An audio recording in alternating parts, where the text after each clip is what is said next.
Il faut savoir que dans certaines sociétés ou dans certaines familles, quand tu vas en Europe, c'est synonyme de réussite, même quand tu n'as pas de boulot. Ils supposent que tu as réussi. Déjà, les gens commencent à te demander de l'argent. Il y en a qui te demandent... Ce n'est pas toutes les familles. Hein. Il y a des familles qui vivent bien, qui sont tranquilles, qui gagnent de l'argent. Son oncle, c'est un ministre, son oncle, c'est un directeur, c'est ceci.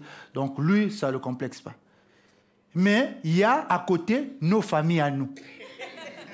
Et nous, le problème, c'est qu'il n'y a pas que moi. Il y a aussi mes voisins du quartier, là où je vivais à Bakongo. C'est des gars, Bakongo, les gars, ils rêvent d'aller en Europe. Donc, quand toi, tu vas en Europe, ne reviens pas comme ça nous raconter les histoires. Dans le quartier, tu es une référence. Dès que tu passes, il est maudit. Il était en France, il est revenu. On l'a bouffé, le gars, on l'a bouffé.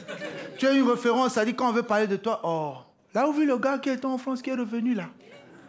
Tu es une référence. Donc mon père me dit, reste là-bas. Mais c'est difficile, c'était difficile pour moi, surtout de m'intégrer. Parce que les choses vont trop vite. Les Blancs, ils courent n'importe comment. Sans problème, ils sont pressés.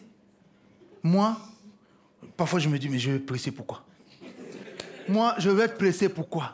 Je dors, je me réveille, je n'ai nulle part où aller. J'attends qu'il y ait un festival pour me déplacer. Bon, je vais être pressé pourquoi? Mais moi, ça m'a traumatisé, ça. Quand j'arrive à Paris, tout ça, le train arrive, les portes s'ouvrent, les gens sont en train de courir dans ma direction. Je ne suis pas informé. Je vois les gens courir, je dis, ah, je commence à courir avec eux. J'arrive, comme ça, en haut de l'escalator, je vois d'autres personnes en train de courir dans ma direction. Je redescends en train de courir comme ça, 40 minutes. Après, à un moment, je me dis, oh, mais je cours pourquoi?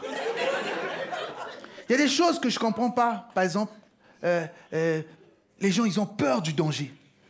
Ils ont tellement peur du terrorisme que dès que tu laisses un petit sac, tu peux oublier une banane dans le train. Ils vont appeler l'équipe de déminage. Parce que ça peut être une banane piégée. Quelqu'un a oublié la banane. J'ai vu ça à Limoges, j'étais choqué. Je prends un train, ils ont écrit train supprimé.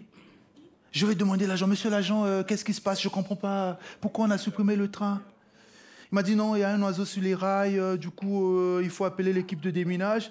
Ça peut être un oiseau piégé, et tu sais, les oiseaux qui quittent souvent vers l'Iran, souvent c'est des...